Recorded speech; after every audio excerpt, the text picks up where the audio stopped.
Hi, ik ben Tom Lassing, beursbox.nl. Leuk dat je kijkt. Als je deze video interessant vindt, geef een duim. Ik ga het hebben met Harm van Wijk over defensieaandelen.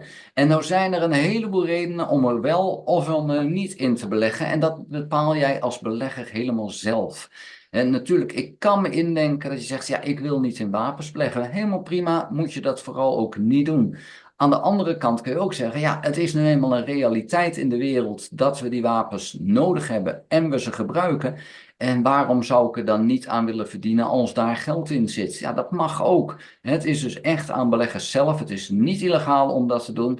Dus ja, doe wat je zelf wil. Nou is het zo, defensieaandelen, je kan zeggen, oh, die zijn interessant, want er is een oorlog. Nou, dat is onzin, want dat hoeft helemaal niet zo te zijn. Want we weten allemaal namelijk dat die oorlog er is. Dus het is geen verrassing meer. Dus het is niet zo dat omdat er een oorlog is, dat het dus interessant is. Het gaat erom hoeveel beleggers zitten erin en hoeveel willen er nog in. Want er moet altijd een sukkel na jou zijn die aandelen wil kopen op het moment dat jij er vanaf wil. Dus in die zin, ik zeg het even niet zo netjes, maar het is natuurlijk altijd zo, beurshandel werkt met er is een verkoper en er is een koper en de koers gaat omhoog als er meer kopers dan verkopers zijn. Die zeggen, ja, ik wil die aandelen hebben. Nou, daar moet je dan naar kijken. Dan gaat die koers omhoog. Als er geen aandelen gevraagd worden, gaat die koers omlaag. Dus dat is heel belangrijk om daar naar te kijken. En vandaar ook dat het dus niet standaard is van, oh, dus ieder aandeel is goed of er is een oorlog en dus is het goed. Er is altijd oorlog in de wereld. De Verenigde Staten heeft het voor elkaar gekregen om gemiddeld genomen ieder jaar een oorlog te beginnen. Maar ook andere landen als een China, een India, een Pakistan, een Rusland. Het zijn allemaal landen die heel veel conflicten hebben. Soms noemen we het een oorlog, soms noemen we dat dan niet. Maar er speelt nogal wat. En het feit dat er dus een oorlog is niet zomaar dus ook een feit dat aandelen interessant zijn. Harm, hoe sta jij in defensieaandelen? Ja, ik heb een beetje een dubbel gevoel bij Tom. Aan de ene kant denk ik, wil ik er liever niet in beleggen. Aan de andere kant denk ik gewoon, ja, je moet je ook wel kunnen verdedigen tegen een aantal mensen die ja, een andere visie hebben. Ik woon, zoals je misschien weet, in Mexico. En ik kan wel vinden dat ik mezelf niet hoef te beschermen in Mexico. Maar ja, als daar in ieder geval de drugskartels daar een andere mening toegedaan zijn, en die komen daar met geweren en dergelijke, is het toch wel prettig als ik me op die manier kan verweren. Dat ga ik overigens niet doen. Ik heb wel besloten, ik ga niet in de drugs scene ga ik me begeven. Dat vind ik niet een heel goed idee om in Mexico daar de concurrentie aan te gaan. Ik heb gekozen voor koffie. Dat is een stukje veiliger dan in de drugs me eraan begeven. Maar ik snap wel dat mensen natuurlijk gewoon zichzelf willen kunnen verdedigen. En dat geldt ook voor landen. Het is natuurlijk fijn, hè? Stel dat jij op een gegeven moment bepaalde natuurlijke rijkdommen bezit, hè, bijvoorbeeld olie of diamanten, is het prettig dat jij je eigendommen kunt beschermen. En dat is natuurlijk, kijk, als andere mensen natuurlijk op dat moment dan gaan investeren in defensie, ja, dan moet je op die manier wel mee. Maar ik zit er een beetje dubbel in. Maar ik denk dat ja, de huidige realiteit, we weten gewoon, defensie is gewoon natuurlijk gewoon ja, het is een businessmodel. Ehm Ik snap niet hè, de fantastisch mooie politiek statement dat ze zeggen van ja, wapens voor vrede. Ik snap dat niet. Hè, dat je op die manier gewoon iedereen overhoop moet schieten dat er dan vrede komt. Misschien dat dat het idee is, maar ik ben daar niet de groot voorstander van. Maar nogmaals, ja, je ontkomt er denk ik niet aan om toch gewoon iets met defensie te gaan doen. Of in ieder geval, want volgens mij heb je ook een alarmsysteem op je huis, Tom. Je zult uiteindelijk wel gewoon je eigendommen moeten beschermen. Je zal misschien ook, in Mexico had ik ook een hele grote waakhond. Een Amerikaanse Akita. Voor mij heel lief. Voor de inbrekers zou ik je niet aanraden om één stap in de deur te zetten. Er werden gefokt om beren te vangen. Dus heb je een beetje een idee, zeg maar, wat een lief schoothondje dat dan was. Maar tegen mij was het in ieder geval wel super lief. Maar wat ik misschien wel even kan laten zien, Tom, is de strategie die ik gebruik. Is eigenlijk gewoon, ik ga eerst op zoek naar gewoon welke defensie-aandelen zijn er zo al. En vervolgens ga ik daar dus een strategie, een bewezen succesvolle strategie op loslaten om te kijken welke defensie-aandelen zijn op dit moment interessanter dan andere. Dus ik zal eventjes mijn scherm eventjes delen. En dan laat ik eventjes de aandelen eventjes zien waar we op dit moment eigenlijk in een stijgende trend zitten. Nou, we zien bijvoorbeeld Astronautics. Dus ik weet niet of dat nou een bedrijf is om ons te gaan wapenen tegen de Marsmannetjes. Ik heb geen idee wat het idee daarbij is. Of dat ze op een andere manier iets met de ruimte gaan doen. Hier zitten we, ja, ook natuurlijk gewoon wel. Hier hebben we bijvoorbeeld een groene achtergrondkleur, hebben we een koopsignaal. Hier zijn we er uitgegaan. En dan praat je toch over bijna 100% rendement in een periode van 30 weken. Het is nu een beetje zijwaarts, maar ja, er zijn wat dat betreft wel periodes geweest waarin het goed ging. Er zijn ook periodes dat het wat minder ging. En dat is het mooie ook van deze strategie. Dus op het moment dat het wat minder gaat, hè, je ziet bijvoorbeeld de koers rond de $43 en zakt hier op dit moment gewoon helemaal terug en zitten we hier gewoon op een daling van zo'n 80%. Dit is ook een van de grote voordelen van het gebruik van een strategie, dat je dat soort dalingen van 80% niet hoeft mee te maken. Want als een koers 50% daalt, moet hij weer 100% stijgen om weer op zijn instapniveau te komen. Als een koers 80% daalt, van de 100 naar bijvoorbeeld de 20, dan moet zo'n koers weer 400% stijgen om op je instapniveau te komen. Nou, het wordt steeds lastiger. Als je 90% daalt, moet die 900% stijgen. En ga zo maar door. Als je 99% daalt, moet je dus 1000% stijgen. Dus het vermijden van die grote dalingen, wat Warren Buffett ook zegt, regel nummer 1, verlies geen geld. Regel nummer 2, vergeet regel nummer 1 niet. Dat is hier ook gewoon duidelijk wel aan de orde. Nou, we zien in ieder geval dat er nu in ieder geval wel weer sprake is van een stijgende trend. Groene achtergrondkleur. We kijken naar Bear Systems. En hier zien we ook, dit zit al een tijdje in een stijgende trend. We kregen hier een koopsignaal rond de $500. Inmiddels staan we op de $1291. En dan zien we dus 153% rendement. Nou, ik weet niet wat jij ervan vindt, Tom. Ik vind 153% rendement in 168 weken, oftewel in 1175 dagen, vind ik niet heel slecht, persoonlijk. En wat ook wel belangrijk is, je kunt het gewoon doen zonder ook maar hoogtevrees te krijgen. Je ziet hieronder, zie je ook rode stippeltjes. Dat is een stop-loss. En dat is een trailing stop-loss. Dus hoe verder de koers omhoog gaat, je ziet als die koers omhoog gaat, dan gaan die stippeltjes mee omhoog. Als de koers verder terugvalt, dan blijven die stippeltjes rond hetzelfde niveau zitten. Dus mocht de koers 20% dalen vanaf de hoogste slotstand, dan krijgen we gewoon een verkoopsignaal en klikken we op die manier gewoon de winst vast. Dus BA Systems op dit moment een aandeel wat nog steeds mooi in een stijgende trend zit. Nou, we zien ook BWX Technology. Hebben we ook in ieder geval een mooie stijgende trend gezien. We krijgen hier een koopsignaal en hier staan we inmiddels op 83% in de plus. Het is niet veel, maar ja, we moeten het er maar mee doen, Tom. Hier zien we ook Chemring in een mooie stijgende trend. Dus doet het ook nog wel vrij aardig. We zien hier General Dynamics. En hier zagen we ook in het verleden bijvoorbeeld, we kregen hier een koopsignaal en we zijn eruit gegaan, de rode achtergrondkleur, met 53%. Hier kregen we een koopsignaal en we zijn er weer uitgegaan, of we zitten er nog steeds in en we staan hier op 22% rendement. Nou, Hensoldt AG, een Duits bedrijf. Hier zitten we ook nog steeds op dit moment in een stijgende trend. We kregen recent weer, hebben we weer een buy-signaal gekregen. Mocht je overigens het buy-signaal hier hebben gemist, kan je op dat moment ook nog op een re-entry signaal instappen. En je ziet dat er hier best een aantal mooie ritjes geweest zijn, waarbij we zijn ingestapt, hier weer uitgestapt met 45% rendement. En Heiko Corporation hebben we ook in ieder geval een koopsignaal hier gehad.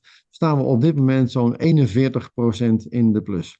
Dan Honeywell, dat is wat zijwaarts, dus deze doet het dan wat minder.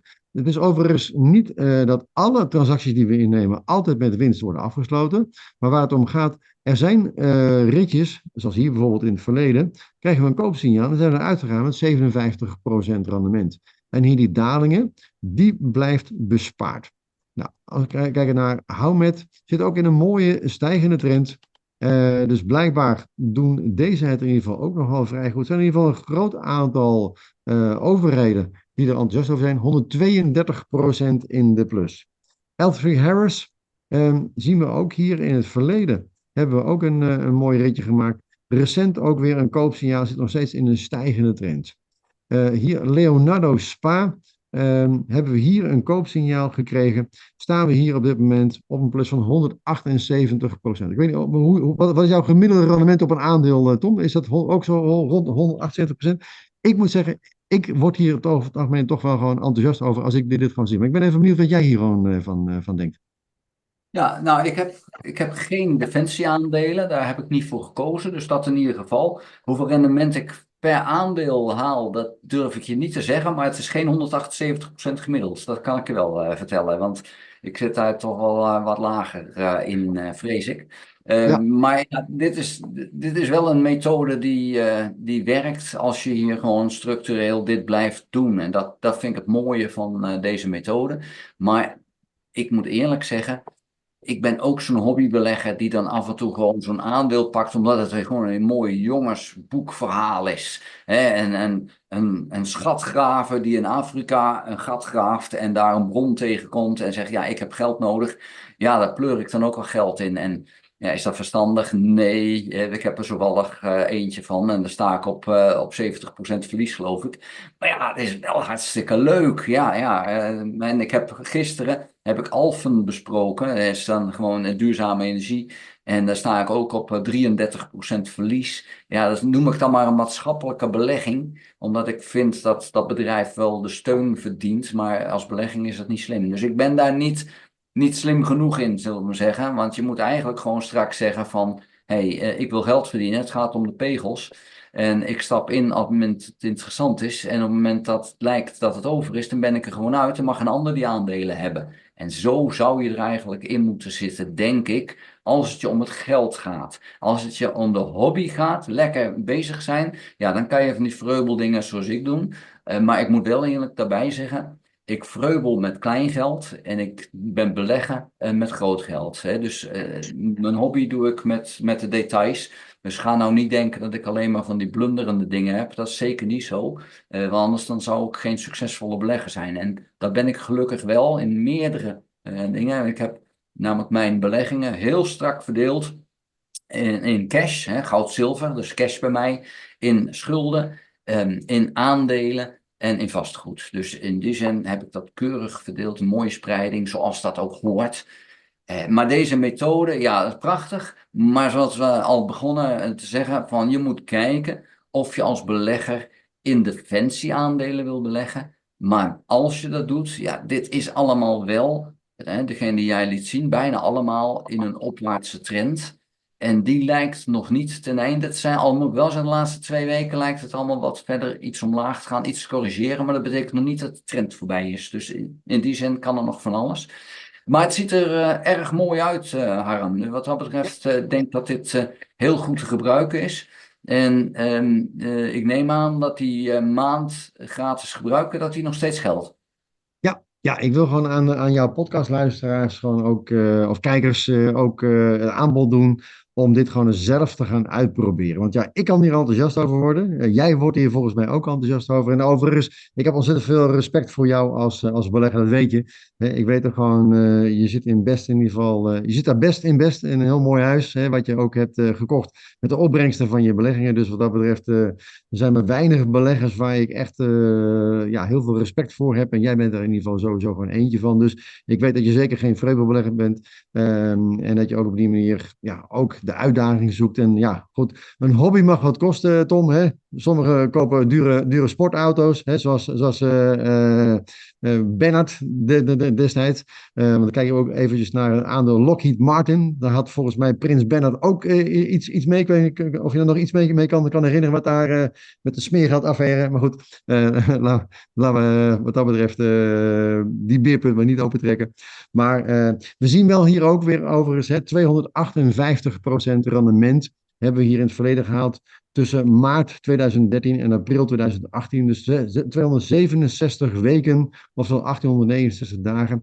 Gaat overigens niet altijd goed, hè? Dus voor de goede orde. Dit is geen systeem waarbij je 100% van alle transacties met winst afsluit. Maar je kunt je voorstellen, Tom, ook op het moment dat je hier bijvoorbeeld in deze periode 258% rendement maakt, dat er ook wel periodes zijn dat het eventjes wat minder gaat. Alleen door grote winsten te hebben en kleine verliesjes, kun je onderaan de streep gewoon geld verdienen. En dat kun je dus onder andere ook doen met Lockheed Martin. Hier zien we bijvoorbeeld ook Northrop Grumman Corporation. Ik ken het verder niet, maar ik zie wel, na het koopsignaal ging hier de koers ook met 461% omhoog. Hier hebben we vervolgens nog een keer een rit gemaakt, is de koers met 70% gestegen. Belangrijk ook, in die dalende periodes zitten we er dus gewoon niet in. Dat is natuurlijk ook wel prettig. Dat slaapt natuurlijk ook wel gewoon heel comfortabel. Nou, ook Rijnmetaal zien we ook hier een koopsignaal. Staan we op dit moment op 228% rendement. Dus de belangrijkste vraag is eigenlijk gewoon: 1, wil je in defensie aandelen beleggen? 2, als je dat dan wilt, dan moet je op dat moment eventjes kijken welke aandelen zouden mogelijkerwijs interessant kunnen zijn. En wat mij betreft, stap 3 is: waar gaan de grote professional beleggers in investeren? Doe wat dat betreft wat de grote professionals doen. En dan krijg je op die manier hetzelfde resultaat. Je kan ervoor kiezen om in je eentje te proberen op te nemen tegen een team van professionals. En als je in je eentje wilt gaan voetballen tegen het Nederlands elftal, dan heb je wat dat betreft denk ik toch wel een uitdaging als je daarvan wilt winnen. Dus if you can beat them, join them. Kijk gewoon wat ze doen, niet wat ze zeggen. En maak er gewoon gebruik van die kennis. Want als zij instappen, ze zijn te groot om dat onopvallend te doen. Als ze uitstappen, dan zien wij het ook gewoon weer terug in die koers. En dat is eigenlijk hetgene wat wij gaan doen. Dus kijk of dit bij je past. Ik zal de link nog even toesturen, Tom. Dan kun je die onder deze video zetten. Probeer het gewoon uit. Dan kun je de software uitproberen, de training, de groepcoaching, de 1-op-1 coaching. Het is een pakket van €15.000 ruim. En jij kan het gewoon gratis gaan uitproberen. Als het bij je past, prima. Past het niet bij je, even goede vrienden, want er zijn meerdere strategieën die gewoon werken. Er zijn mensen die fundamentele analyse toepassen, er zijn mensen die kwantitatieve analyse toepassen. Dit is een systeem wat je in 5 minuten per week kunt doen. Nou, voor een hobbybelegger is dat dan misschien niet interessant, maar wat je zegt, Tom, je kan natuurlijk ook gewoon even een potje hebben dat je zegt: ik heb gewoon een aantal hobbydingen en ik heb een aantal dingen waar ik gewoon echt op een serieuze, structurele manier mee aan de slag ga. Hè. Nou, we zien hier RTX, ook nog een groene achtergrondkleur. Thales zien we ook nog steeds een mooie stijgende trend. Hier een koopsignaal, staan we op dit moment op 92%. Dus het is gewoon een bijna verdubbeling van de koers. Dus wat we ook gewoon constateren, denk ik, Tom, is dat er echt wel gewoon nog steeds sprake is van een positief momentum in die defensie-industrie. Dat zagen we hier natuurlijk gewoon in 2020. Hier een stijging van 100%. Inmiddels zitten we ook hier weer in een stijgende trend, staan we ook op een mooie winst.